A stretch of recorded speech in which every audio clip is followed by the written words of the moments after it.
Hello, my name is Paul Dickinson and I'm founder chair of CDP.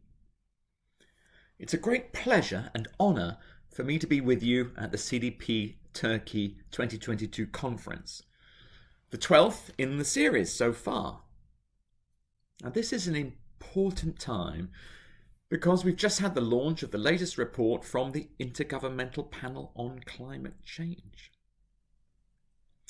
And it has revealed that the world may be on track to warm by more than 3 degrees centigrade, twice the Paris Agreement targets.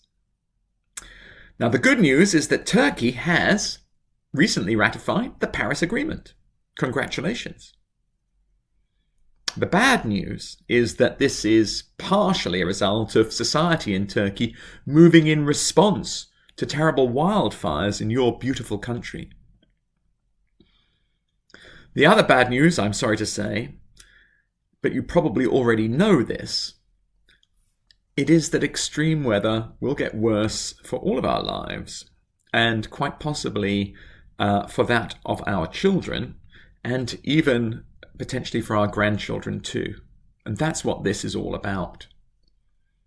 It is somewhat shameful, and I'm sorry to say that in all of human history, this is the first time many children in many countries have actually gone on strike.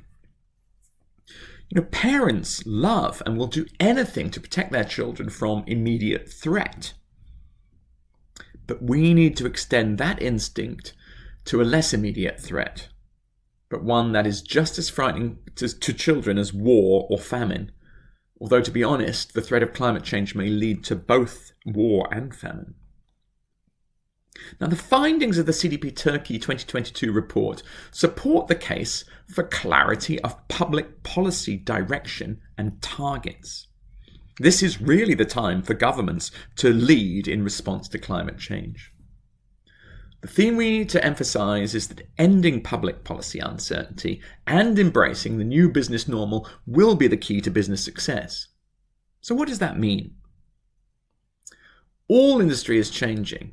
Now, will Turkey lead or will Turkey follow?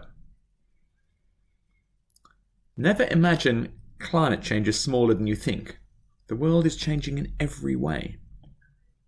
I saw a picture of Greta Thunberg, the youth climate striker, speaking to a crowd in Canada in 2019. It was the largest crowd in the history of Canada. Let us look on the positive side. There are tremendous opportunities for Turkey in multiple sectors, such as, for example, agriculture, representing currently 10% of Turkey's export income. The recent $340 million World Bank loan for more sustainable and competitive agriculture points the way. But let me ask here a climate change-related question. What kind of agriculture? The CEO of the company Beyond Meat, Ethan Brown, believes that replacing meat with plant-based alternatives could liberate 90% of agricultural land.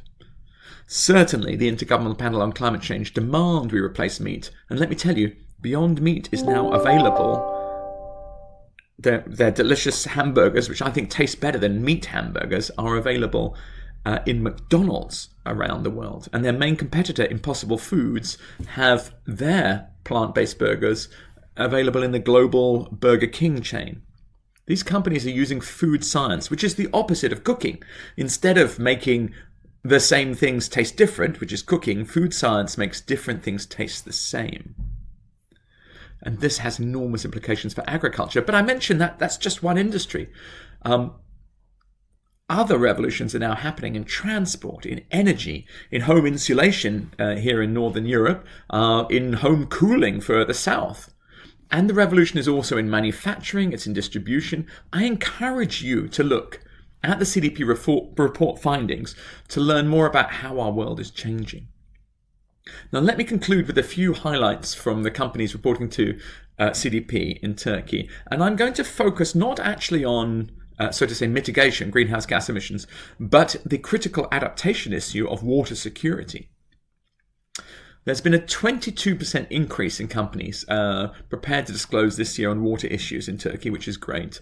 And Techfen Holdings, Etisoda, and Kordsa Technic Textil all achieved A scores for the Global Water Programme and showed leadership on water security issues. But we do need to be very careful to plan ahead.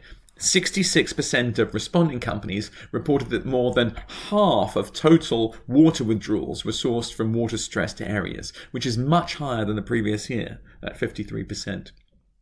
And the total financial impact of water-related detrimental effects experienced by companies in Turkey is $174 million US, up from 26 million the previous year. If climate is the shark, water is the teeth. So let me just conclude with a big thank you to the companies reporting to CDP. On behalf of your customers, your investors, we're building the economy of the 21st century, and it is a race. But if you move faster, the prize will be enormous prosperity for your company and safety for all of us and for our children. Thank you for your time today.